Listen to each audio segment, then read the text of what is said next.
3월 18일 큐티에 동참하시는 모든 분들에게 하나님의 은혜와 긍휼과 평강이 있으시기를 축복합니다.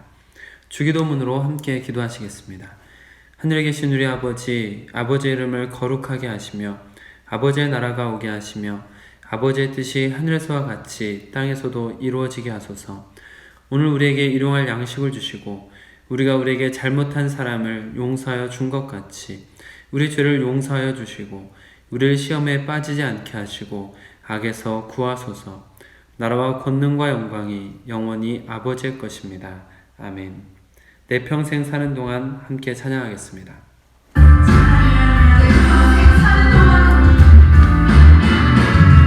내 평생 사는 동안 주 찬양하리.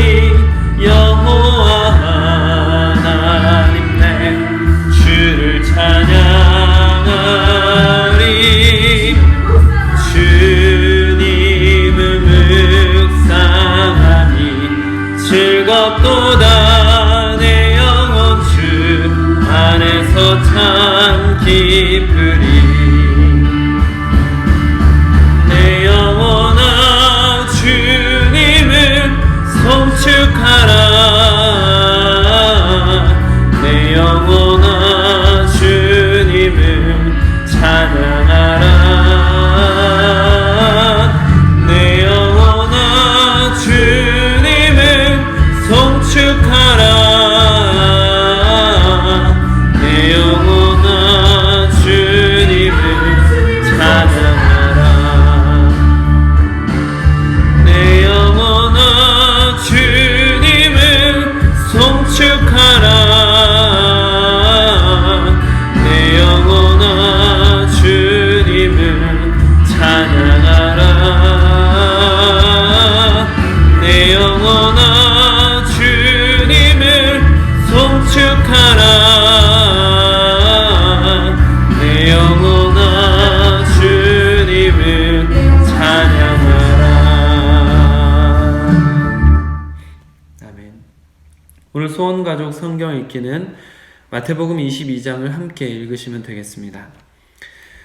오늘 우리에게 주신 하나님의 말씀은 요한복음 8장 12절로 20절 말씀입니다.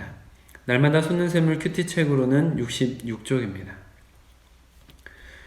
요한복음 8장 12절로 20절 말씀을 저와 여러분이 교독으로 보시고 마지막 말씀은 함께 읽도록 하시겠습니다. 예수께서 또 말씀하여 이르시되 나는 세상의 빛이니 나를 따르는 자는 어둠에 다니지 아니하고 생명의 빛을 얻으리라. 바리새인들이 이르되 내가 너를 위하여 증언하니 내 증언은 참되지 아니하도다. 예수께서 대답하여 이르시되 내가 나를 위하여 증언하여도 내 증언이 참되니 나는 내가 어디서 오며 어디로 가는 것을 알거니와 너희는 내가 어디서 오며 어디로 가는 것을 알지 못하느니라. 너희는 육체를 따라 판단하나 나는 아무도 판단하지 아니하노라. 만일 내가 판단하여도 내 판단이 참되니 이는 내가 혼자 있는 것이 아니요 나를 보내신 이가 나와 함께 계심이라. 너희 율법에도 두 사람의 증언이 참되다 기록되었으니 내가 나를 위하여 증언하는 자가 되고 나를 보내신 아버지도 나를 위하여 증언하시느니라. 이에 그들이 묻되 내 아버지가 어디 있느냐? 예수께서 대답하시되 너희는 나를 알지 못하고 내 아버지도 알지 못하는도다. 나를 알았더라면 내 아버지도 알았으리라. 이 말씀은 성전에서 가르치실 때 헌금함 앞에서 하셨으나 잡는 사람이 없으니 이는 그의 때가 아직 이르지 아니하였음이로라. 아멘. 주님 나라 이루소서. 이 말씀 따라 사는 동안 지치지 않게 하시고 이 말씀 따라 사는 동안 주님 나라 이루소서.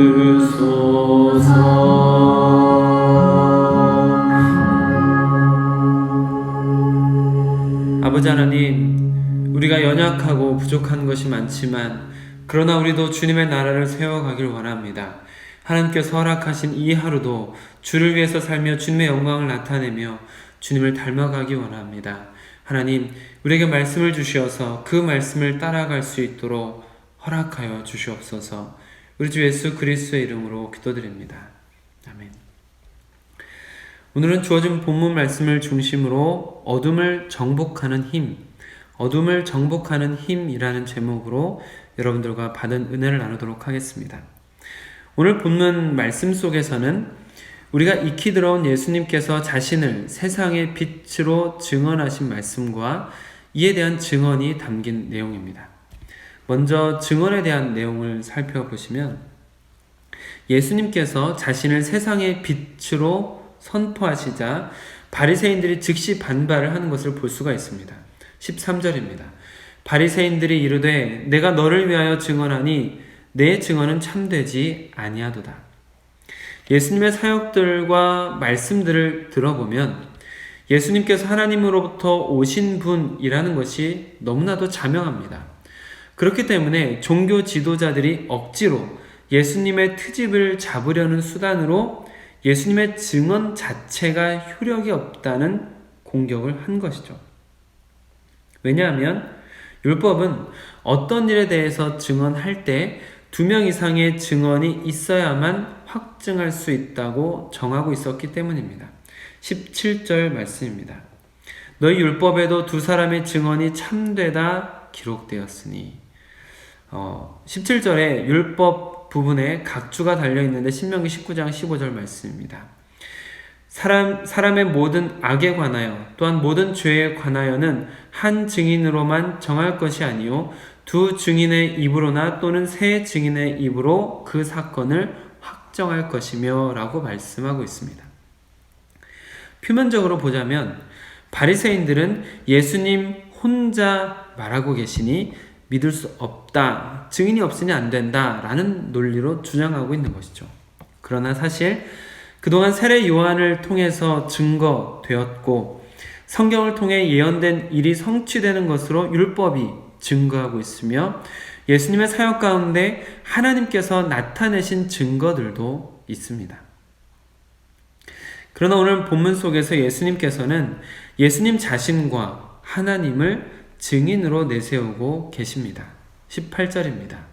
내가 나를 위하여 증언하는 자가 되고 나를 보내신 아버지도 나를 위하여 증언하시느니라. 아멘. 예수님께서 자신을 스스로 증인으로 말씀하신 이유는 예수님 자신의 존재가 근본적으로 인간과 다르기 때문입니다. 인간들이 재판을 하거나 할 때 여러 증인을 세우는 이유가 무엇일까요? 아무리 정직한 인간이라 할지라도 흠이 존재하고 실수가 없지 않기 때문에 그렇습니다. 다시 말해 인간은 불완전한 존재이기 때문에 여러 명의 증인을 필요로 하는 것이죠. 심지어 인간은 자기 자신이 어디에서 와서 어디로 가는지조차도 모르는 어리석은 존재입니다. 반면에 예수님께서는 어디에서 오셔서 어디로 가시는지 분명히 아시는 무흠하시고 완전하신 분이십니다. 불완전한 인간 100명이 증거하는 외적 증거들보다도 완전하신 예수님 자신이 증언하는 그것이 그 어떤 증거들보다 정확하기 때문에 예수님께서 자신을 증언하신 것이죠. 14절입니다.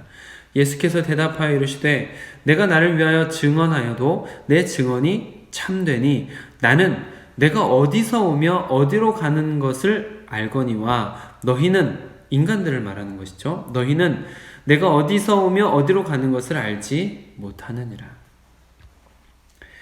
뿐만 아니라 인간이 가지고 있는 어떠한 증거도 예수님과 하나님 사이의 완전한 연합을 증언하고 보증할 만한 것이 없기 때문에 인간에게서 증거를 받으시는 것이 아니라 예수님 자신과 하나님 이외에 어디에서도 증언할 자가 없기 때문에 예수님께서 스스로 증인이 되시고 하나님께서 증언하신다라고 말씀하고 계시는 것입니다.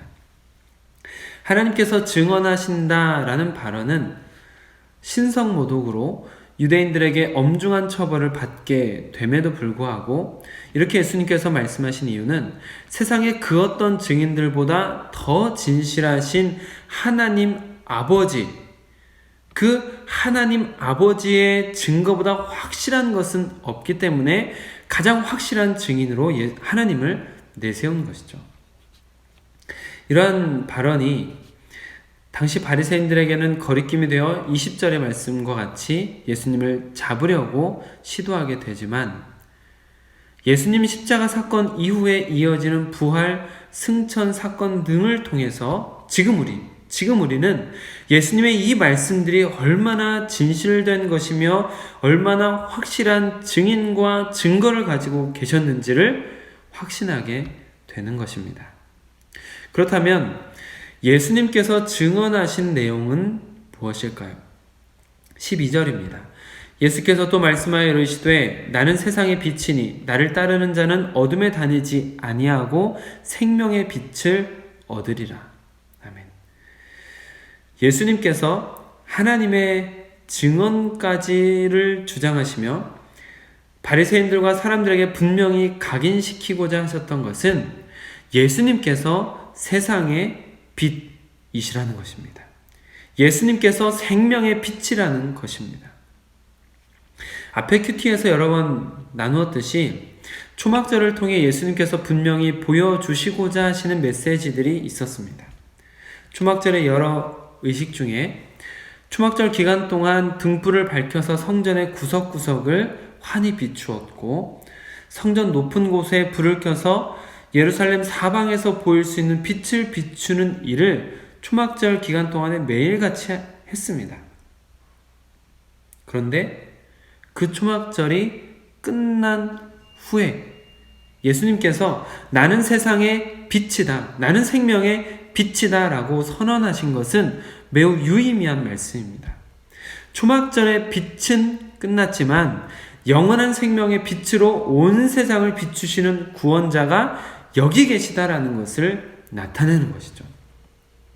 태초에 땅이 혼돈하고 공허하며 흑암이 깊음 위에 있을 때 빛이 있으라 말씀하신 하나님처럼 예수님께서 어둠의 영이 사로잡고 있는 이 세상에 빛을 있게 하시는 분으로 하나님과 같은 분으로서 자기를 계시하신 것입니다. 출애굽 이후에 광야에서 구름기둥, 불기둥으로 이스라엘 백성의 앞을 비추시며 인도하셨던 하나님처럼 예수님께서 온 인류의 앞을 비추시며 인도하실 것을 예언하고 계시는 것입니다. 그렇기 때문에 12절에서 나는 세상의 빛이니 나를 따르는 자는 어둠에 다니지 아니하고 생명의 빛을 얻으리라 라고 말씀하신 나를 따르는 자라고 말씀하신 것은 출애굽의 불기둥 빛을 따르던 이스라엘 백성처럼 세상의 빛, 생명의 빛이신 예수님을 따르라고 촉구하고 계시는 것입니다. 예수님의 이 감격스러운 선언은 유대인들이 듣기에는 이스라엘 역사에 있었던 이와 같은 사건들이 연상이 되면서 자연스럽게 예수님을 하나님과 동등시하고 계시는 예수님을 신성 모독하는 자로 생각하게 되었지만 우리에게는 예수님의 이 선언이 얼마나 신비하고 오묘하고 신묘막측한지 느끼게 됩니다. 예수님의 사역이 독립적으로 동떨어져서 하나님과 동떨어진 것이 절대 아니라 천지창조 이전부터 하나님의 구속사 속에서 계획된 인류 구원을 향한 역사가 꾸준히 써져가고 있었다라는 것을 느끼게 되는 것이고 어리석은 인간이 깨닫게 하기 위해서 십자가 사건은 얼마나 많은 예표들을 준비하셨던 것인가 라고 느끼게 되는 하나님의 그 치밀하심과 사려 깊으신 배려가 정말 감격적으로 느껴지는 말씀입니다. 그래서 로마서 11장 33절의 고백이 절로 나오는 것 같았어요. 깊도다 하나님의 지혜와 지식의 풍성함이요 그의 판단은 헤아리지 못할 것이며 그의 길은 찾지 못할 것이로다. 말씀을 묵상하면서 이런 고백이 저절로 됐습니다. 어둠이라는 것은 빛이 없는 상태입니다. 어둠이라는 것은 그 자체가 어떤 질량을 가졌든지 입자로 이루어져 있는 것이 아닙니다. 어둠은 그저 빛이 없는 상태를 어둠이라고 부르는 것입니다. 그림자도 빛이 없는 곳에만 생깁니다. 다시 말해 어둠은 빛의 유무에 따라서 형성되는 것이지 그 자체에 어떤 힘이 있는 것이 아닙니다. 어둠은 빛의 영향에 절대적으로 종속되어 있는 것이죠. 그렇기 때문에 어둠은 빛을 이길 수 없고 어둠이 빛을 몰아낼 수 없습니다. 반대로 빛이 어둠을 몰아내는 것이며 빛은 어둠을 능히 정복하는 힘을 가지고 있습니다. 이것은 자연 속에서 경험되는 상식이며 진리입니다. 예수님께서 자신을 계시하신 빛이라는 것은 어둠을 정복하는 힘입니다.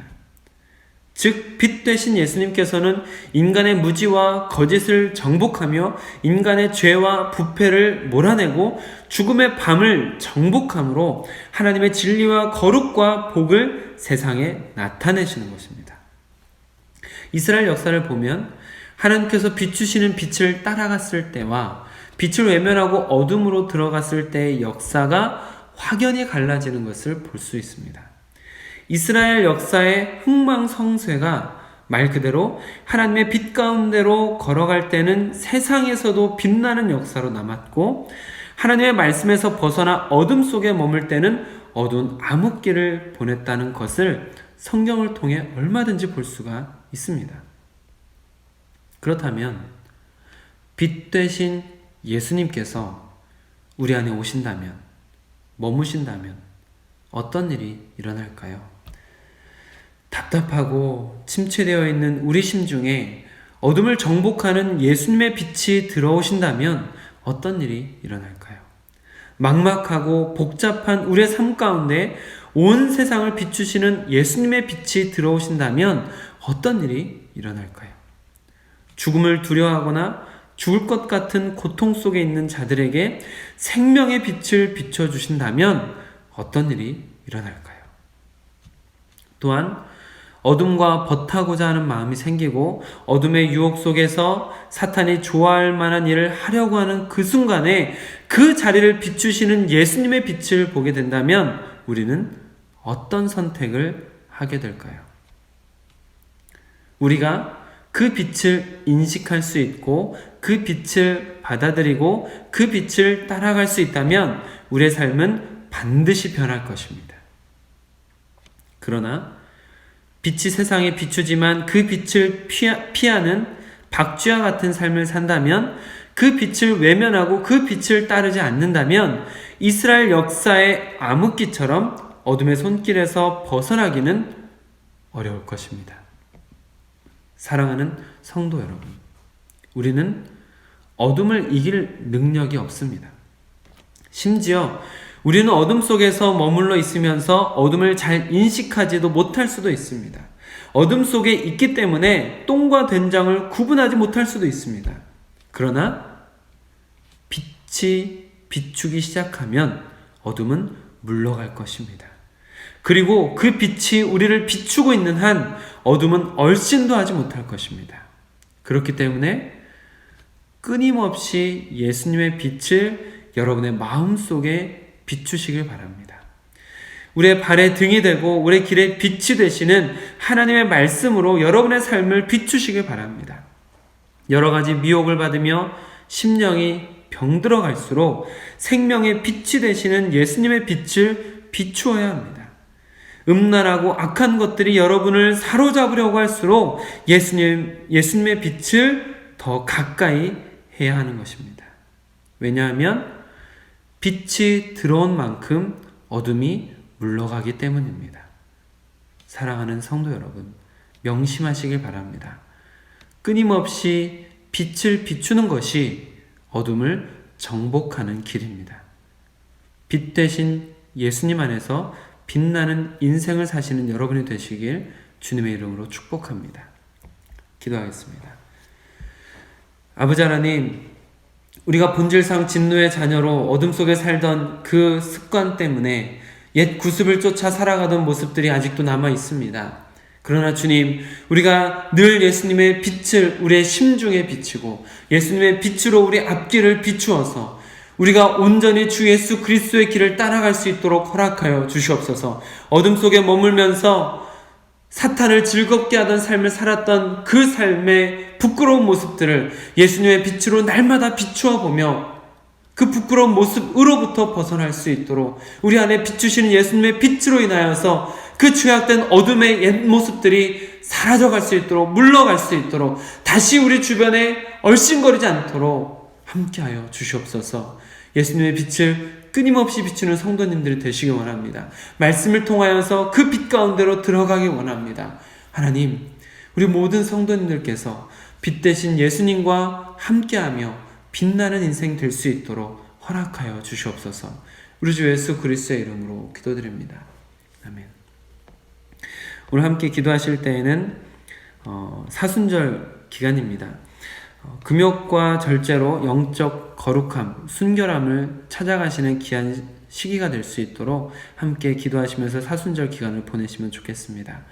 또한 코로나19 피해자들의 마음을 위로하시는 하나님, 그리고 좋은 백신이 개발되고 의료진들의 손을 도우셔서 이 어려움을 잘 이겨낼 수 있도록 하나님께 같이 기도하시길 부탁을 드립니다. 오늘은 수요예배로 모이진 않습니다. 그러나 여러분께서 오늘 큐티 말씀을 붙들고 빛 대신 예수님 안에서 빛나는 하루를 사신다면 그 어떤 예배보다 거룩한 삶의 예배로 하나님 앞에 드려지게 될 것이라 믿습니다. 함께 기도해 주시길 부탁을 드립니다.